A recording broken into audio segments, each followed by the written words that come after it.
businesses in this world, we all know that business is something around money. Because influencers, not just influencers, but a lot of students, especially in business administration, they delve themselves in business realm. So it is very imperative for them to know business correspondence so that they will have a framework rather, which step they will be stepping on. So business correspondence is not just solely important in terms of business communication, but as well as the growth of the business itself. Because if we don't have business correspondence, what would happen to the business itself? It would completely destroy it. It would be completely eradicated. So it's imperative for them to have this and to have even in the slightest knowledge about this in order for them to have a backbone or framework about it. Okay, thank you so much, Mr. Arden. Now, everyone, I want to we also have types of business correspondence. These types are used by organization and different companies, and it is used depending on the purpose and, of course, the audience. Let's dive into the first type of business correspondence. First, we have internal correspondence. Ms. Michelle, can you please read the first paragraph? Internal correspondence is the flow of communication between employees, departments, branches, or units with the same company in the former or reporting. Thank you so much. When we say internal, inside the company, inside the organization, it is so simple. Internal correspondence means the communication inside the company and organization between employees, managers, departments, or even the boss and the employee. Let's just say, for example, in Jose Rizal Memorial State University, we have different kinds of departments. Let's just say the HR or Human Resource Management Department will send a memorandum to the cashier's office. That is internal correspondence. It can also be formal and informal. By the way, please remember internal correspondence is inside the company or organization. Sharap malintan. Okay, formal and informal correspondence. When we say formal correspondence, they are usually written and printed. So, kanang mga letter, memorandum nga gina-craft ninyo, katong i-craft nato, nga ipasa pa nato ni Mamuna, kukon-kukon. Those can be formal internal correspondence. And informal sent through email. Let's just say a Jollibee manager sending an email to the employee about the new work schedule.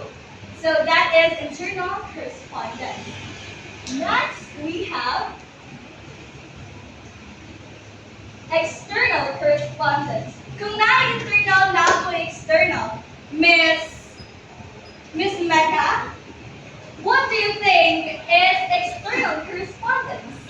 So, based on the definition of internal correspondence, I think external correspondence is the communication outside the organization or the company. Okay, thank you so much. Let's clap our hands to Miss Mecca. External correspondence is the communication between two different organizations or between a company and its clients. It's usually sent to suppliers, current or potential customers, and government offices. When we say, let's say, for example, Jollibee Corporation will send a letter to their supplier of chicken. Nga, hello, good day. Kanang wala namin chicken, o tanong pwede din maayo og daghan pa. So that letter or that email will be sent to the supplier of their chicken. Kasi sa Magnolia, ilang supplier and stuff. And current or potential customers, of course. Kita po, pwede na nila send na letter kay masiginahan ng palet. And government offices. When we say government offices, ang kasagaran na connected sa mga company is ang DIR. So that is external correspondence. Internal sulod, external gawas. Okay. Next, we also have sales correspondence. Miss Emma, can you please read sales correspondence? Sales correspondence refers to communication related to selling a product or a service. It includes messages used in marketing and businesses transactions such as marketing letters, invoices, discounts, offers, and statement of. Okay. Sales correspondent is any type of information related to selling a product or service. Miss Shaina, nakapalit na ba ka sa Watsons? Did they ask you to like subscribe to something or like magkuhan ka sa discount nila, maghatag ka sa email? No, pero they asked me to create an account for QR. Yeah, QR purposes.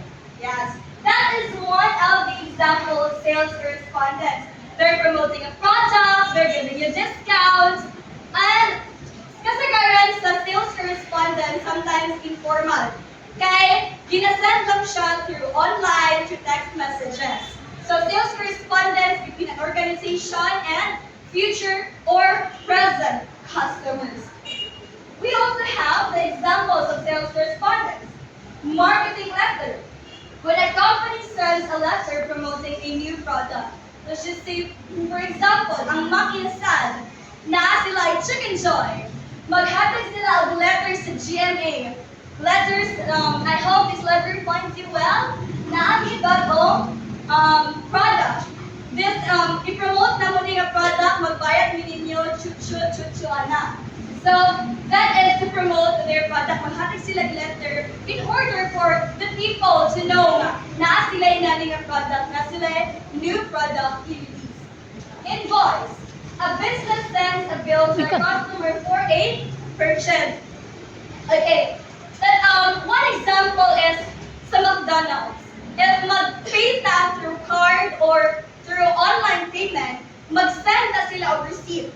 Or sometimes, sa Shopee, o mag-pay ka daan, they will send you a message or the invoice nga. Hello, mauni siya ang imuhang nabayran. Ganon. So that is invoice. And of course, discount letter. A store informs customers about special sale or discount, as I've said kanina. Next is statement of account. A company sends a summary of a customer's transactions and balance.